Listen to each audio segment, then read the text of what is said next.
So this is the question number 12 from 2023 midterm morning session paper, and this question comes under the topic strings in Python. So in this particular question, a Python code has been given to you and it has been asked what will be the output of this particular question.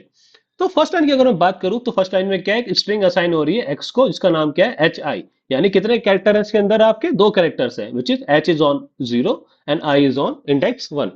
Now in the next line क्या बोला गया आपसे, length of x multiply by 2. तो length of x कितनी हो गई, जितने x के अंदर कैरेक्टर्स हैं, 2 into 2 is 4.